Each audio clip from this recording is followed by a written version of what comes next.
मित्रांनो नमस्कार. ॲडव्होकेट शिवाजी क्षीरसागर या यूट्यूब चॅनलमध्ये आपल्या सर्वांचं स्वागत करतो. मित्रांनो, आपल्यापैकी अनेक वकील वर्ग हे न्यायाधीशांच्या परीक्षासाठी सामोरे जात आहेत. न्यायाधीशांची परीक्षा देत असताना अनेक अडचणींना सामोरं जावं लागतं. त्यामध्ये प्रामुख्यानं जजमेंट रायटिंग आणि एसे रायटिंग हे अत्यंत महत्त्वाचं आहे आणि त्या विषयावर आपल्या लोकांना सर्वांना मी मार्गदर्शन करण्याकरता हा यूट्यूब चॅनल काढलेला आहे. अभ्यासाला सुरुवात करण्यापूर्वी मी माझी थोडक्यात ओळख करून देतो. मी ॲडव्होकेट शिवाजी क्षीरसागर राहणार आणि प्रॅक्टिस बार्शी कोर्टामध्ये करतो, बार्शी जिल्हा सोलापूर. मी 1989ला पुणे विद्यापीठाने घेतलेल्या LLMच्या परीक्षेमध्ये विद्यापीठात सर्वप्रथम क्रमांक मिळवला. त्यानंतर 1989 ते 92 पर्यंत मी बार्शी येथील राजर्षी शाहू लॉ कॉलेज येथे मी प्राध्यापक म्हणून काम केले, त्याचप्रमाणे वकिली पण केली. 1992 पासून 2000 सालापर्यंत मी स्वतः JMFC म्हणून काम केलं. त्याचा राजीनामा देऊन पुन्हा मी त्याच लॉ कॉलेजमध्ये प्राध्यापक इन्चार्ज प्रिन्सिपल म्हणून काम पाहिलं. 2004 मध्ये त्याचाही राजीनामा देऊन त्यानंतर मी ग्राहक मंचाचा अध्यक्ष म्हणून 5 वर्ष काम पाहिलं. सध्या मी बार्शी येथे प्रॅक्टिस करतो. माझी थोडक्यात ओळख करून दिल्यानंतर मला वाटतं आपण आता अभ्यासाला सुरुवात करूया. आपल्यापैकी अनेक जण न्यायाधीशांची परीक्षा देणार आहेत. त्या परीक्षेला सामोरं जात असताना प्रामुख्याने एक लक्षात घ्या की पहिला पेपर जो असतो तो दिवाणी स्वरूपाचा असतो. तुम्ही सर्वांनी LLB पूर्ण केलेला आहे, त्यामुळे तुम्ही सर्व व्याख्या पाहिलेल्या आहेत, प्रश्न पाहिलेले आहेत. त्यामुळे व्याख्या बदलणार नाही, प्रश्नांची उत्तरं जवळपास सारख्याच स्वरूपाची तुमची येऊ शकतात. फरक कुठे पडतो, मेरिट कुठं लागतं, तर ते जजमेंट रायटिंग आणि एसे रायटिंगमध्ये लागतं. आणि त्यामध्ये मात्र सर्वांचं समानच येईल असं नसतं. उदाहरणार्थ हे जो पहिला पेपर आहे दिवाणी स्वरूपाचा, त्यामध्ये जे जजमेंट रायटिंग आहे, तर आपण पहिलं पाहिलं पाहिजे की जजमेंटची डेफिनिशन आहे. सिव्हिल प्रोसिजर कोडच्या सेक्शन 2 सबक्लॉज 9 मध्ये जजमेंटची डेफिनिशन दिलेली आहे, ती तुम्ही पाहिली पाहिजे. त्यामध्ये काय म्हणलेलं आहे, judgment means the statement given by the जज on the grounds of a decree or order, अशी त्याची डेफिनिशन आहे. त्याचप्रमाणे सेक्शन 33 त्याच्यामध्ये देखील जजमेंट अँड डिक्रीची डेफिनिशन आहे. त्यामध्ये काय म्हटलेलं आहे, the court after the case has been heard shall pronounce judgement and on such judgement decree shall follow.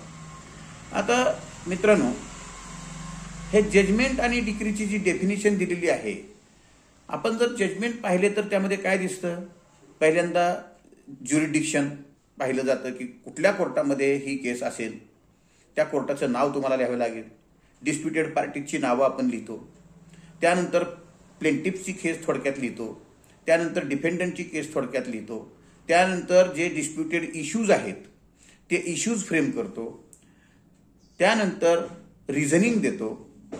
Reasoning नंतर आपण ह्या जजमेंटच्या कन्क्लुजनला का आलेलो आहे, ते कन्क्लुजन म्हणजे final operative part of the judgement, म्हणजे फायनल ऑर्डर म्हणतो आपण, ती करतो.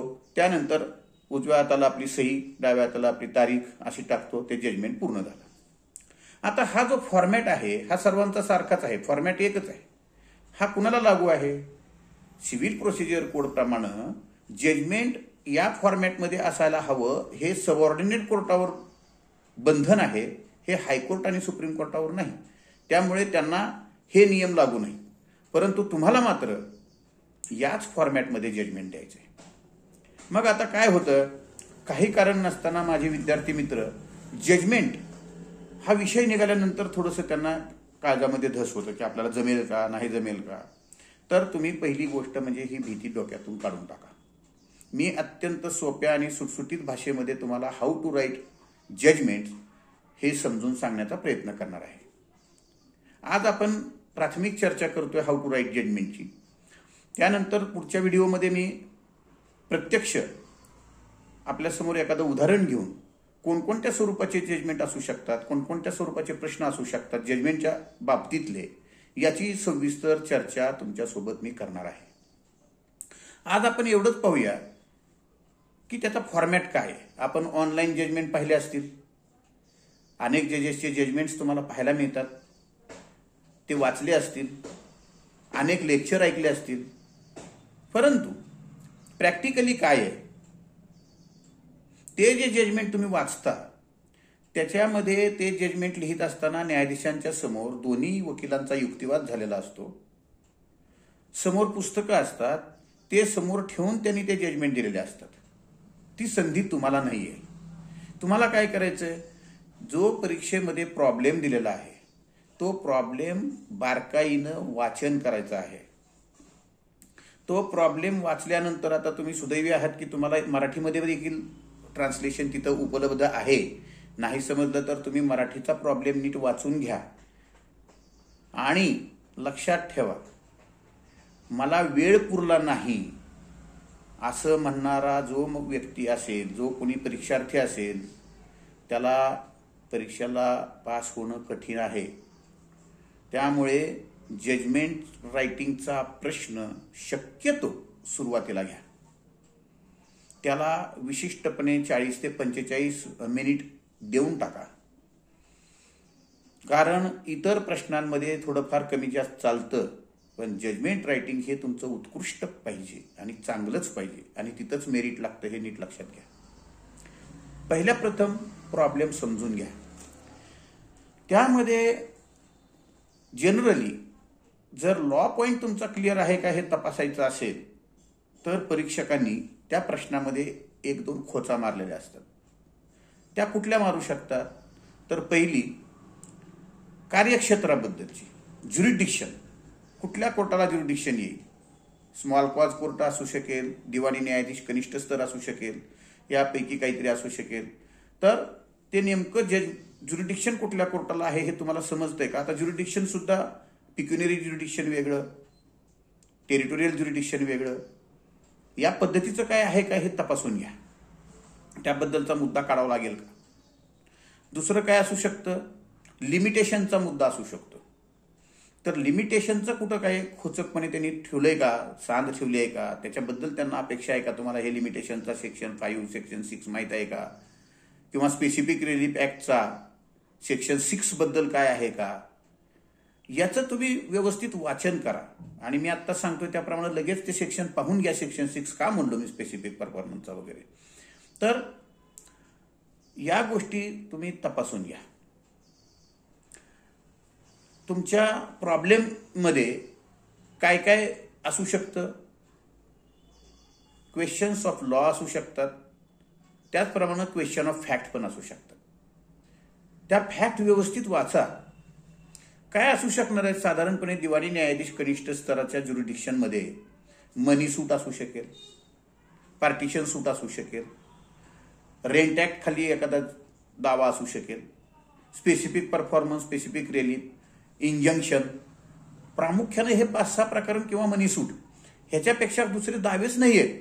आपण प्रत्येक दाव्यामध्ये कशा स्वरूपात ते तुम्ही जजमेंट कशा स्वरूपात लिहावं याचा निश्चितपणे चांगला अभ्यास पुढील काही व्हिडिओमध्ये मी करणार आहे तुमच्याबरोबर. तुम्ही काही काळजी करू नका त्याची.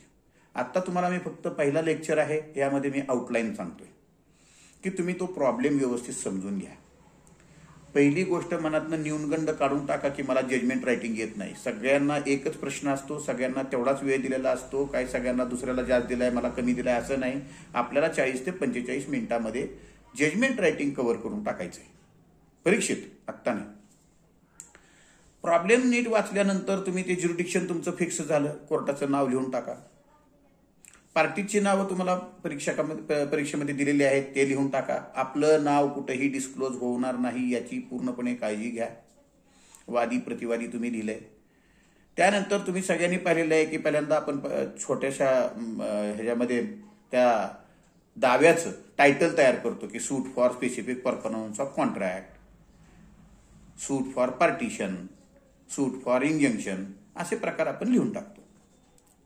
जजमेंट म्हणून लिहितो. आता फॅक्ट्स ऑफ द केस करत असताना वादीची केस थोडक्यात लिहा, प्रतिवादीची थोडक्यात लिहा. त्यानंतर काय येईल? वादी प्रतिवादीची केस तर झाली. पुढचा आकडा काय येईल? पुढे येईल की in view of the rival pleadings of both the parties following issues arise for my determination and I have framed the issues at Exhibit 21 as under, and I have answered the issues for the reasons that follows. हा paragraph सर्वांनाच लिहावाच लागणार आहे. त्यानंतर तुम्ही issues लिहिता आणि त्याच्या पुढे फाइंडिंग लिहिता. इथं गंमत बघा कशी होते. उदाहरणार्थ इश्यू आहे की does the plaintiff prove that he is in possession of the suit property.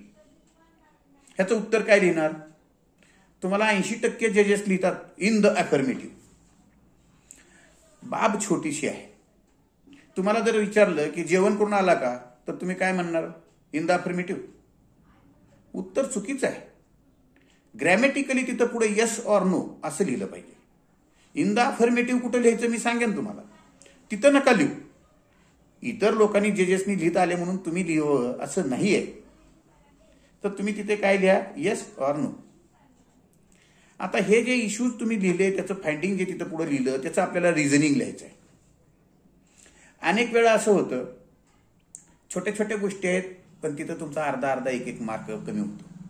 आपण जेव्हा इश्यूज बद्दल लिहितो तिथे की issues were framed by my predecessor at exhibit 21, I have recast the issues at exhibit 22 on so and so date. आता तिथं काही जजेस असं लिहितात की I have recasted the issues. लक्षात घ्या, मी काही इंग्लिशचा प्राध्यापक नाही, परंतु कास्ट या शब्दाला ईडी प्रत्यय लागत नाही. ब्रॉडकास्ट, टेलिकास्ट, रिकास्ट, कास्ट याला ईडी लागत नाही. The news has been recast, the news has been telecast, issues are recast.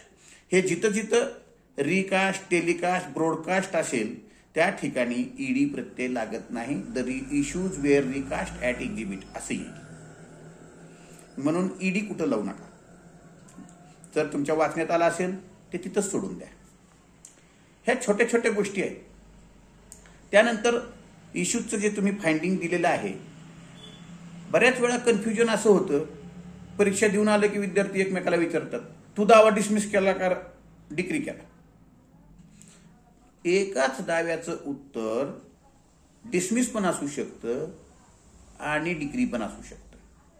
प्रश्न काय आहे की तुमचं रिझनिंग तुम्ही त्याला समर्थन काय केलेलं आहे. दावा डिक्री केलाय ना, तर तुमचे जे इश्यूज आहेत त्याचं समर्थन व्हायला हवं. ते कुठे येतं? तर ते रिझनिंगमध्ये येतं. आता रिझन देत असताना इश्यू नंबर 1 फॉर एक्झाम्पल प्लेंटिफची सूट अशी आहे की I am in possession of the suit land and defendant is obstructing me and therefore I have brought the suit for injunction. इथं आपले सिंपल इश्यूज येतात की does the plaintiff prove that he is in possession of the suit property so and so. तिथं काय येईल? The plaintiff has examine himself on oath at exhibit 33. He has depose that land गट number 101 is own by him. In order to support his claim, he has filed 712 extract at exhibit so and so. In order to prove his possession, he has also examined the neighbor at exhibit so and so. His neighbor has deposed that his land is adjacent to the suit property, and he has seen that there are quarrels between them regarding the cultivation, etc., etc. In view of the documentary and oral evidence on record, I hold that the plaintiff is in possession of the suit property, and therefore I have answered issue number 1 in the affirmative. इथं येईल ते the affirmative. इथं yes नाही म्हणायचं. Therefore I have answered issue number 1 in the affirmative. असं हे issue number 1, 2, 3 ला वगैरे येईल. आज मी फक्त जनरल चर्चा करतोय.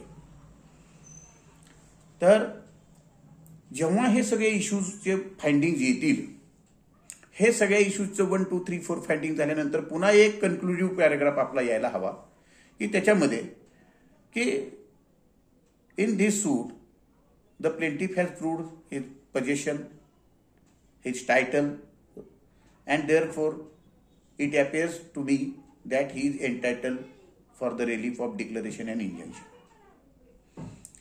Hence the order. त्यानंतर जेव्हा आपण ऑर्डर लिहितो, छोट्या छोट्या चुका होतात. Plaintiff suit is decreed with cost. आकडा 1 टाकतात, पुन्हा आकडा 2 टाकतात. तसं करू नका. Order must be 1. एका जजमेंटला 4 ऑर्डर करण्याची गरज नाही. पॅराग्राफ करा. आता प्लेंटिफ सूट म्हणायची गरज नाही. Suit is always of the plaintiff. त्यामुळं छोट्या जितकं कमी शब्दात तुम्ही लिहाल तेवढं तुमचं इम्प्रेशन वाढेल. The suit is decreed with cost असं आकडा न टाकता लिहा. आणि त्यानंतर मग पॅराग्राफ करून the defendants are hereby restrain from causing obstruction to the plaintiffs to the suit land. अशा प्रकारे तुम्हाला काय ऑर्डर करायची करा. आणि कॉस्ट वर लिहिलेलीच आहे, decreed with cost. Decree be drawn accordingly. जितकं आणखी तुम्हाला स्पेसिफिक ऑर्डर कशा असतील ते मी सांगेन. आता एक ओघात जसं जमेल तसं सांगितलंय. परंतु ज्या छोट्या छोट्या चुका असतात ना, प्लेंटिफ सूट किंवा इन द अफर्मेटिव्ह, हे जे टाळायच्या गोष्टी आहेत, ज्या आवश्यक आहेत त्या तुम्ही कराव्या. आणि तुमच्या चुका कमीत कमी व्हाव्या या उद्देशानं मी आजचं हे प्राथमिक स्वरूपाचं लेक्चर आज देत आहे. मित्रांनो, आपण यानंतर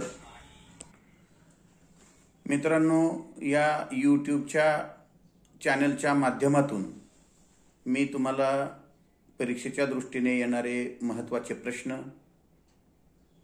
देखील सांगणार आहे. IMP questions. ज्यांचा अभ्यास बिलकुलच झाला नाही त्यांना माझ्या या चॅनलवरून होणाऱ्या अभ्यासाचा निश्चितपणे फायदा होईल. तो फायदा तुम्ही घ्या. तुम्हाला चांगला फायदा व्हावा या उद्देशानंच मी हे चॅनल काढलेलं आहे.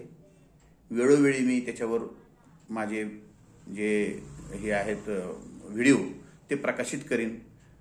माझी सुद्धा हे अशा प्रकारे व्हिडिओच्या माध्यमातून तुमच्यासमोर येण्याची ही पहिलीच वेळ आहे. यापूर्वी एक वेळ मी जजमेंट रायटिंग हे ऑनलाईन पद्धतीनं सोलापूरचे जे आळंगे सर आहेत त्यांच्या माध्यमातून मी सगळीकडं प्रकाशित केलं होतं. तेव्हा शेकड्यावर व्ह्यूवर्स मिळाले होते. परंतु ते मला प्रत्यक्ष जरी ओळखत नसले तरी त्यांनी माझं जजमेंट रायटिंगचं लेक्चरचा फायदा घेतलेला आहे. मला पहिल्यापासूनच 1989 पासून शिकवण्याचा छंद आहे. नोट्स काढणं, देणं, विद्यार्थ्यांना मदत, जे काही मार्गदर्शन करता येईल ते करण्याचा मी प्रयत्न आतापर्यंत केलेला आहे. तुम्हाला जर तुम्ही कोर्टात प्रॅक्टिस करत असाल तर प्रत्येक जिल्ह्यामध्ये किमान 1-2 तरी न्यायाधीश जे आहेत ते ज्यांनी माझं मार्गदर्शन घेतलेलं आहे असे लोक नियुक्त झालेले आहेत.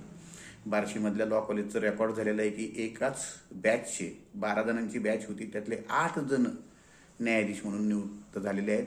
राहिलेल्या 4 मध्ये 2 सरकारी वकील आहेत आणि 2-4 वकिली करतात.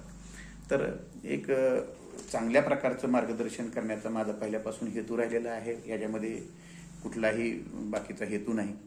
तुम्ही ग्रामीण भागातल्या विद्यार्थ्यांना अनेकांना पुणे मुंबईसारख्या ठिकाणी जाऊन फी भरून प्रत्यक्ष राहून क्लासेस करणं वगैरे शक्य नसतं. मग त्यामुळं ते ह्याच्यापासून वंचित राहू नयेत ज्ञानापासून. हा एक साधा माझा हेतू आहे. याच्यामध्ये ज्ञान सर्वांना मिळावं. सर्वांचा आपलं एक हेतू असावा की कोर्टामधून निकाल न होता न्याय व्हावेत यासाठी चांगल्या वकिलांची गरज आहे, चांगल्या न्यायाधीशांची गरज आहे. या यूट्यूबच्या चॅनलच्या माध्यमातून केवळ न्यायाधीशांसाठीच नव्हे तर प्रॅक्टिसिंग ॲडव्होकेटसाठी सुद्धा काही करण्याचा माझा विचार आहे. त्याचप्रमाणे जे LLB करत असलेले विद्यार्थी आहेत किंवा ज्यांचं LLB कोविडच्या काळात झालेलं आहे त्यांच्या काही कन्सेप्ट क्लिअर नाही आहेत, त्या कन्सेप्ट क्लिअर होण्याकरता देखील मी वेळोवेळी अनेक विषयांवर, जसं की आत्ता आपला CRPC, CPC, IPC बदललेला आहे, काय काय बदल झालेले आहेत असं तुम्हाला सर्वांना माहिती आहे. तर त्या बदलांचा आपल्या प्रॅक्टिसवर होणारा परिणाम किंवा त्याला कसं सामोरे जावं पॉझिटिव्हली यासाठी सुद्धा मी मार्गदर्शन करण्याचा माझा विचार आहे आणि तो करीनच निश्चितच.